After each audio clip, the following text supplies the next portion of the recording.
আজ বিকেল থেকে অনেকগুলো কাজ করেছি, বাবা হ্যাঁ, একটুখানি আয়েস করে বসি এবার।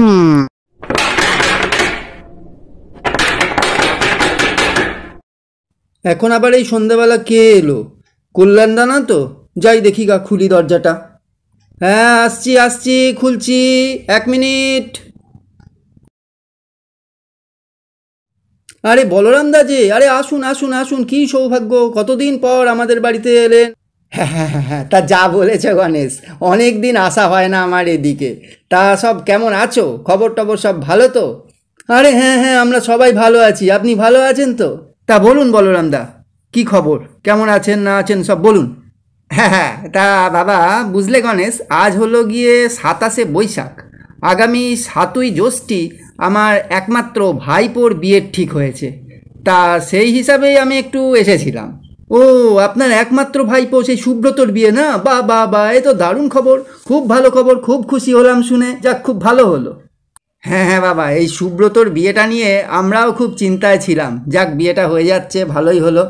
তা বলরাম দা, একটা কথা জিজ্ঞেস করি নিজের মতো মনে করে, যে বিয়েতে তো আপনারা দুর্দান্ত মেনুই করবেন মনে হচ্ছে। তা মেনুতে কি কি রাখছেন একটু বলবেন? তা যা বলেছো ভায়া, আমাদের বাড়ির বিয়ের ব্যাপার, তা তো আয়োজন একটু এলাহি হবেই।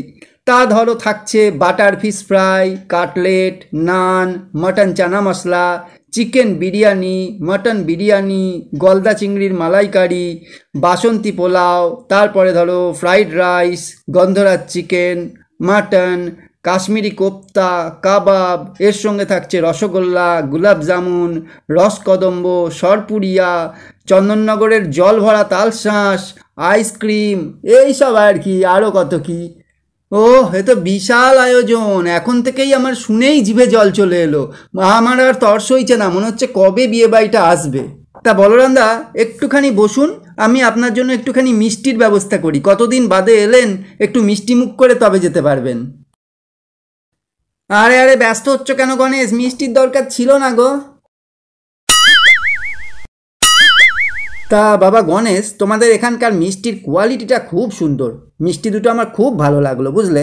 হ্যাঁ, তা যা বলেছেন, এটা আসলে এখানকার একটা খুব নামকরা মিষ্টির দোকানের মিষ্টি, তো এদের কোয়ালিটি সবসময়ই খুব দারুণ হয়।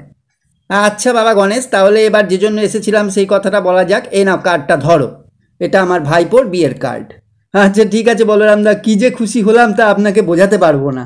শোনো বাবা গণেশ, একটা কথা, আমি এসেছিলাম তোমাদের পাশের ফ্ল্যাটে বৈদ্যনাথ বাবুদের বাড়িতে নেমন্তন্ন করতে। তা দেখলাম ওদের বাড়িতে তালা, ওই জন্য আমি তোমার কাছে এলাম, এই কার্ডটা তোমাকে দিয়ে গেলাম। তুমি অতি অবশ্যই কার্ডটা বৈদ্যনাথ বাবুকে দিয়ে দেবে, আর বলবে কি যে আমি বলে গেছি যে তা ওদের সপরিবারে বৌভাতের দিন দুপুরবেলা থেকে আমাদের বাড়িতে নেমন্তন্ন, ওরা যেন অতি অবশ্যই যায়, কথাটা কিন্তু মনে করে বলবে ভাইয়া, হ্যাঁ ভুলে যেও না যেন, তোমার ওপর ভার দিয়ে গেলাম বৈদ্যনাথ বাবুদের বলে দিতে।